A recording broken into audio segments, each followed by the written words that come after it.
只要有爱就够了吗？关系为何不能只靠感觉？如果你有追过偶像剧，一定对这句台词很熟悉。只要我们彼此相爱，就没有什么可以阻挡我们。听起来热血又浪漫，让人心跳加速。但你有没有想过，这句话在真实生活里真的成立吗？试想，你和另一半深爱彼此，可是房租快缴不起，爱能变出钞票吗？两人观念冲突时，爱能自动消除争吵吗？有人脾气暴躁，有人逃避责任，爱能让性格马上改变吗？浪漫剧本里，爱像万能解药，但在现实生活里，光靠爱的感觉，真的能撑起一段长久的关系吗？这就是我们要拆解的第一个爱情误区，只要有爱就够了。美云和世杰是一对大学时代的情侣，那时候他们几乎形影不离，手牵手走在校园里，羡煞旁人。美云常说，我跟世杰在一起，不需要什么理由，只要有爱就够了。然而毕业后进入社会，一切开始变调。世杰进入业务部门，压力极大，回家后只想倒头就睡。美云则希望他能多陪伴，多倾听自己一天的心情，结果争执越来越多。有一天，他们吵到不可开交，美云哭着问，我们不是很相爱吗？为什么还会这样痛苦？世杰却反问，光有爱难道就能解决我们的问题吗？这一刻，美云才意识到，原来爱不是万能的解药。很多人误解爱只是感觉，心跳加速，甜蜜的对视，离不开的想念。但心理学家指出，爱其实包含3个层面：一、激情，就是恋爱初期的心动、浪漫、化学反应；二、亲密，情感上的连结，彼此的理解和支持；三、承诺，愿意选择这段关系，并为之付出行动。如果爱只有前面2个感觉，而缺乏承诺，那么它就像烟火一样，一开始璀璨夺目，但很快就会消失。换句话说，真正能让关系长久的，不只是爱的感觉，而是爱的选择和行动。我有一个表哥，曾经是一个十足的浪漫主义者。他和女友结婚前，经常对我们说，我们不用想太多，爱就能解决一切。婚后的第1年，他依然保持浪漫，每天写小纸条，周末带太太出去约会。但随着孩子出生，生活压力上升，他开始感到吃不消。太太希望他帮忙照顾孩子，但他常觉得，我已经上班这么累了，难道爱还不够吗？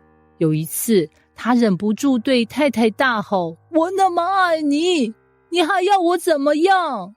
太太却冷冷回应，我需要的不是你嘴巴上的爱，而是你真实的陪伴和责任。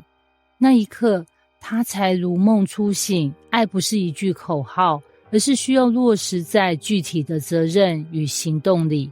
为什么只靠爱会失败？很多情侣走到最后，常常不是因为不爱了，而是因为生活的现实压力、个性差异、沟通障碍，让爱的感觉渐渐被消耗殆尽。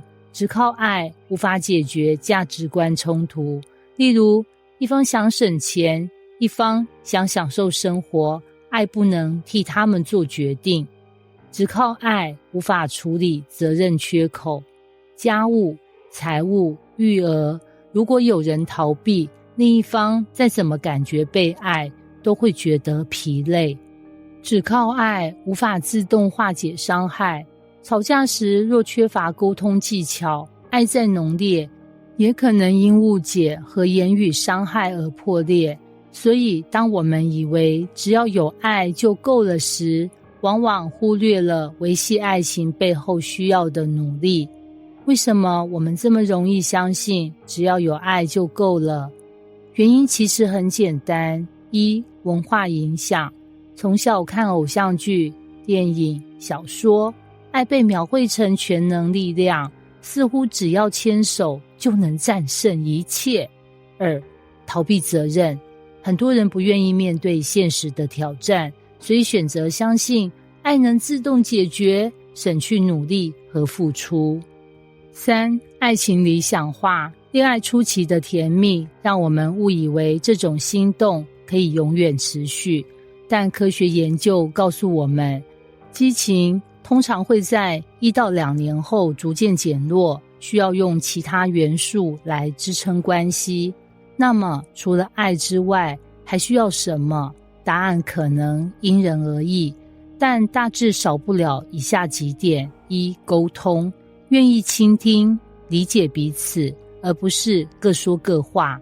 二、责任，对家庭、对彼此的承诺，不是有爱就好，而是我愿意行动。三、成长，一起面对挑战，学习解决问题，而不是停留在恋爱的甜蜜泡泡里。四、信任，不必每天用甜言蜜语证明爱，而是能在彼此的真实里安心。紫薇和嘉豪交往多年，曾经差点分手，因为他总抱怨嘉豪不浪漫，不会制造惊喜。但后来他慢慢发现，嘉豪虽然不常说甜言蜜语，却默默承担着所有家里的开销，甚至每次台风天都会先检查窗户是否关好，确保他的安全。有一次紫薇问他，你是不是不爱我了？嘉豪愣了一下，回答，我把所有的薪水都交给你，难道那不是爱吗？紫薇突然明白，爱不只是一种感觉，而是一种行动。那一刻，他们的关系迎来了转机。结语，爱是基础，但不是全部。只要有爱就够了，是一个浪漫的想象，但不是现实的真相。爱的确是关系的基础，没有爱，其他都变得苍白。但如果只有爱，缺乏责任、沟通与承诺，爱也会逐渐枯萎。真正的灵魂伴侣会让你感受到，爱不是唯一的条件，而是出发点。之后，你们会一起经营，一起成长，让爱不只是感觉，而是能落实在生活里的真实力量。